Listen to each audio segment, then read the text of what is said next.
Good afternoon. Again, thank you for tuning in to Chronically PWS.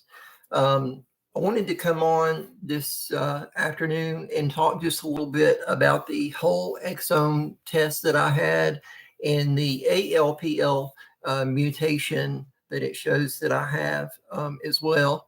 And just to say that, again, that indicates that I have a condition known as hypophosphatasia, which is a rare disorder that impairs bone and teeth mineralization. So the things that the dentist noticed when it was first brought up that I could have Prader-Willi syndrome, which was the poor enamel dental situation that I had on my teeth, this may relate to that, absolutely. And again, it's not only for teeth development, but bone development in general.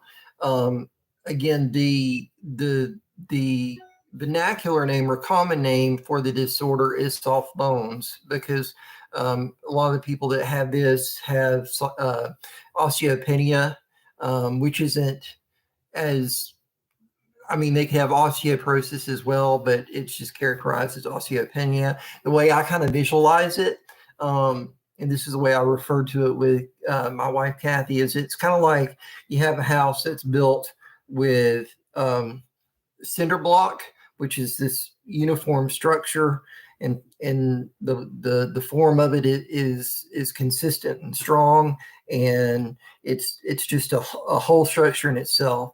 And for someone with ALPL, it seems like you would have your bones, instead of being cinder block, are more like cob, meaning that it's still strong, it still does what it can do.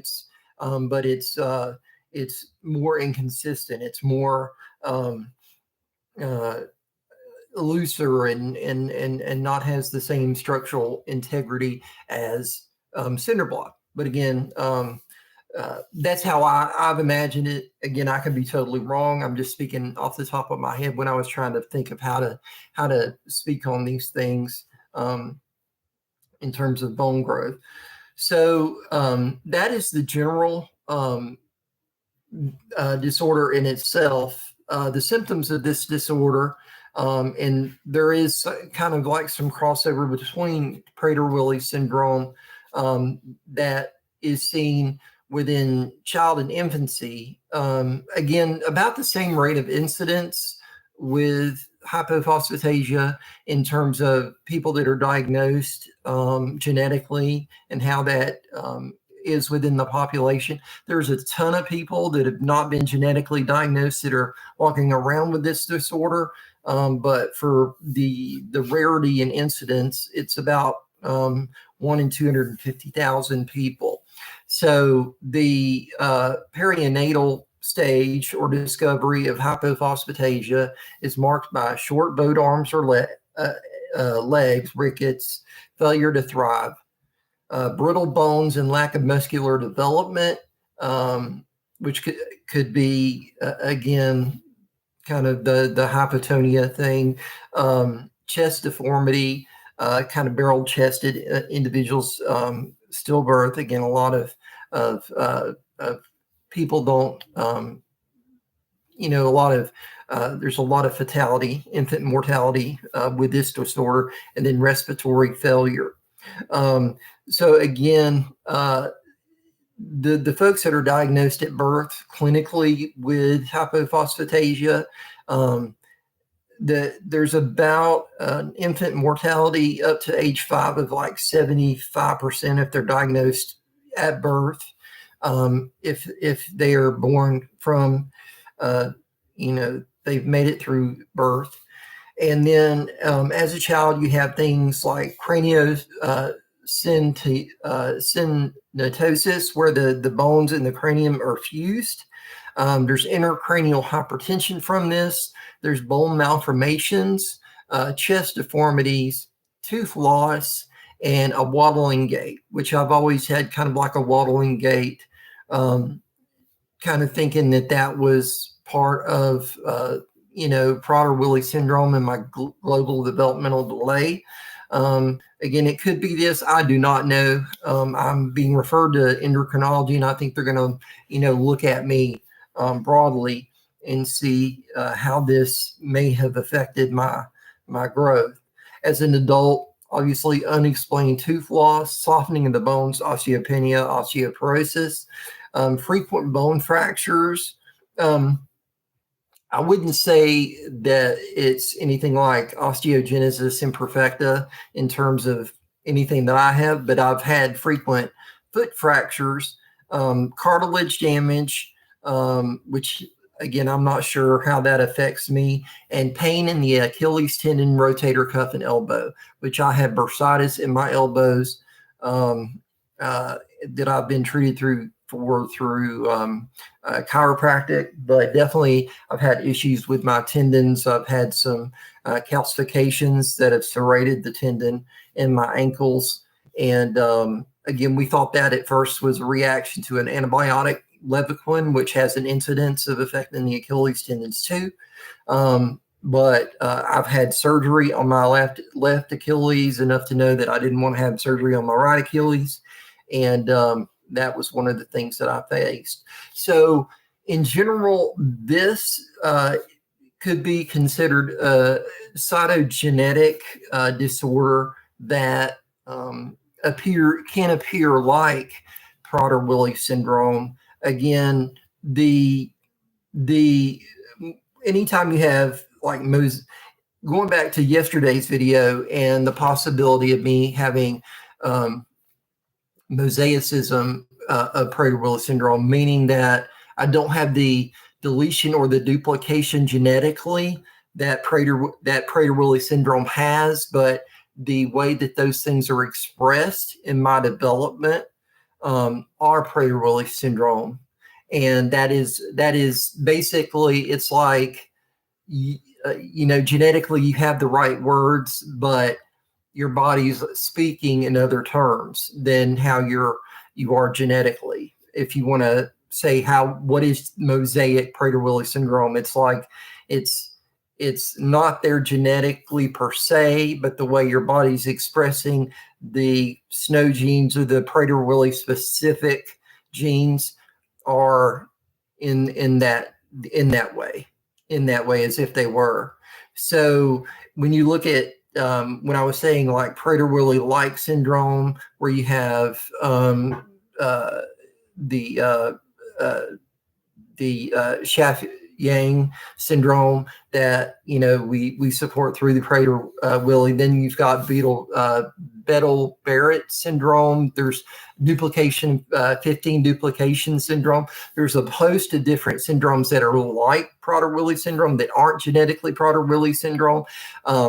But again, going to this methylation-specific multiplex litigation test that I'm having, it'll see if my body is expressing Prader-Willi syndrome and how it's, basically how those things are coming out genetically. And that's what I'm waiting for the results for at this point. But for certain, I do have this ALPL mutation. I don't know fully what that means for me. It's something that I'm on a path of discovery with through endocrinology and what I'm sure is probably going to be some other doctors.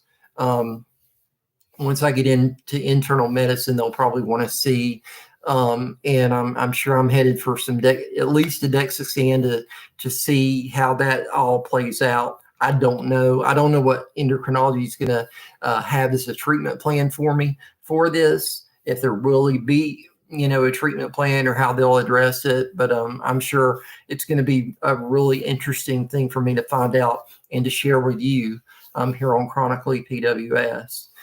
Because again, Prader-Willi syndrome being a rare disorder, and what we find out is that there is a lot of crossover between Prader-Willi syndrome and other disorders out there, not specific to Prader-Willi syndrome, that aren't Prader-Willi syndrome. And again, at this point, I just want to clarify, I don't have duplication. I don't have UPD Prader-Willi syndrome. I don't have deletion Prader-Willi syndrome. And if I do have Prader-Willi syndrome, it's more that imprinting error mosaicism of Prader-Willi syndrome. But I do have a clinical diagnosis, meaning that everything that I experienced at birth up to age, up through my growth was Prader-Willi syndrome like, at least.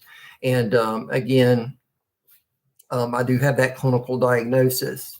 So I'm still going to be in support of the community. Obviously, I'm here. I'm doing this channel.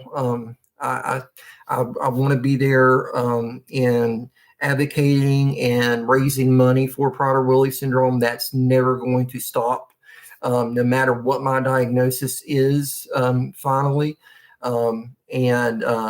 I was really happy that I did a Facebook fundraiser for my birthday. I was able to raise money for that. I'm going to continue to do Fast the 15th and everything that I do for Prader-Willi syndrome. And I hope to be able to go. I do have tickets for Atlanta for the Foundation of Prader-Willi Research conference. I'm hoping to, if we can get it worked out for us financially, then we can go and stay, and I can be in that conference. So that's what we're kind of working on right now. But I'm looking forward to that. At the end of this month, I'm going up to Atlanta and hearing about so what's new in Prader-Willi syndrome. And I don't have a time frame when I'm going to get the methylation specific multiplex litigation test back, but hopefully that'll be soon. And again, I'll communicate that to everyone as soon as I know. And I just wanted to show, or I don't know if I can really show this because I'm on the webcam. I can't mirror my desktop per se, or I don't know how to with shooting through YouTube Live to the webcam. But alkaline phosphatase, it's funny because I've had this for a long time, this having low alkaline phosphatase, and every doctor said it was not clinically significant. And I'm sure that as a parent, and I've been there myself with your child, and as an individual, anybody going to their doctor, there are things that we want our doctors to take notice of that sometimes they don't. And it's just really funny to me that this was for the longest time considered not clinically significant in my life. But over the past year and a half, and really as long as I can remember, I've had low alkaline phosphatase in my blood. Normal range currently is 40 to 50 ULs in your metabolic panel. I've had 20 these tests over the past year. I've had 24, 23, 19, 24, 22, 18. So it's been consistently low that I've had this. But again, before the genetic diagnosis, it wasn't clinically significant, and now it might be. So very interesting to know that something that I've noticed that has been like, oh, it may have to do with your teeth, it may not, is something that now is, because it was discovered in this genetics test, it is significant. So we'll see how that goes. And again, tomorrow, definitely, I'm going to be posting again a live, probably around this time, discussing my new thing with that I discovered through this Mayo Clinic appointment that I had with Dr. Brombach through the Mayo Clinic about rapid intestinal transfer and how that has been affecting me, like the escrine pancreatic insufficiency, which I technically don't have, but we'll discuss that more tomorrow. So I'll see you then, and I hope everyone has a great rest of your day. See you tomorrow.